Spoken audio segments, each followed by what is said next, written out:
Du skal nu løfte fodbuen. Samtidig skal du holde stortåen i gulvet. Det er vigtigt at holde stortåen i gulvet for at få en normal fod i denne øvelse. Når musklerne arbejder, er de med til at løfte fodbuen, men de retter også op på fodens stilling. Lav øvelsen 10 gange.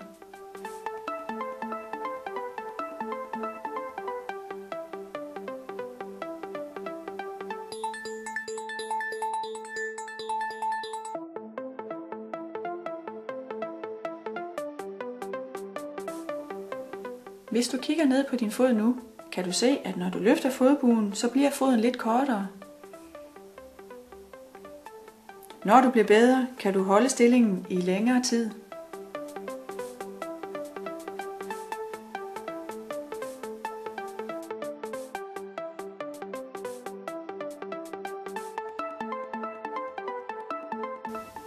Vi slutter med 2 strækøvelser for lægmusklen.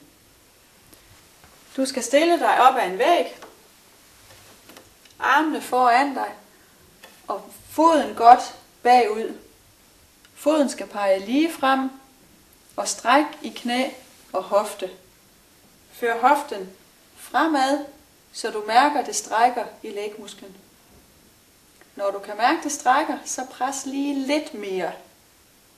Og du skal holde strækket i 45 sekunder.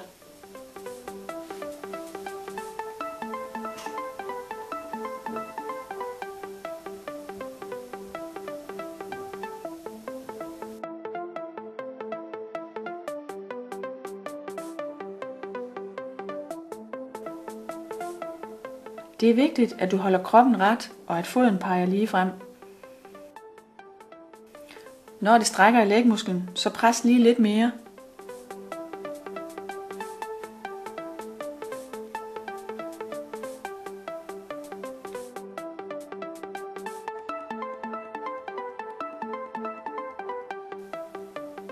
I begyndelsen er det måske nok med 20 sekunder, og når du bliver bedre, kan du øge tiden til 45 sekunder.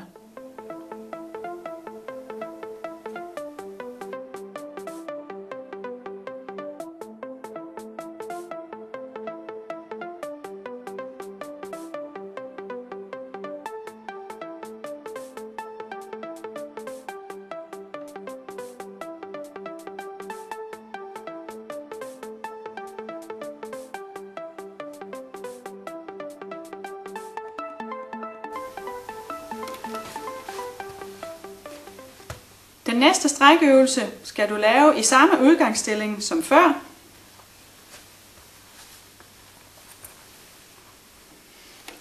Her skal du bøje i dit knæ, uden at hælen løftes, og her mærker du strækket dybere i lægmusklen.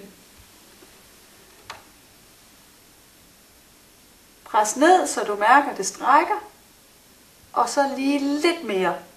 Hold strækket i 45 sekunder.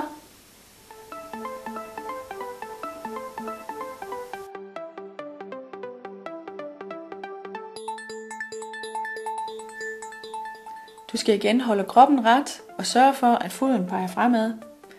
Du skal bøje knæet, så du kan mærke, at strækket kommer lidt længere nede på lægmusklen. Vær opmærksom på, om det stadig strækker i musklen. Måske er du nødt til at presse lidt mere undervejs. Det er også vigtigt, at bevægelsen er stille og rolig.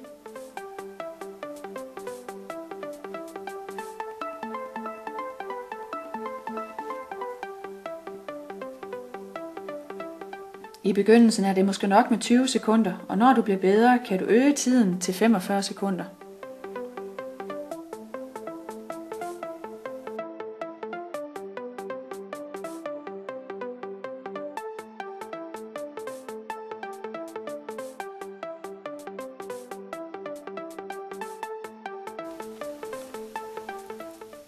Du skal gentage hver strækøvelse 3 gange. En veltrænet, stærk og fjedrende fod aflaster også resten af kroppen, og det giver en smuk og spændstig gang. Optræning af din fod, det kræver en daglig indsats over længere tid. Det kan godt være, at du bliver øm i musklerne eller i foden, men det går over igen. Det skal du ikke blive forskrækket over. Det kan også godt tage op til flere måneder, inden der kommer en rigtig effekt, og du synes, du kan bevæge tæerne rigtigt. Trods træning, så er der nogen indimellem, der har behov for et indlæg i fodtøjet. Enten som et aflastende indlæg, eller som et indlæg, der korrigerer en fejlstilling i foden. Hvis du mener at være en af dem, der har behov for det, så skal du kontakte din egen læge, få en vurdering og eventuelt få en henvisning til en bandagist.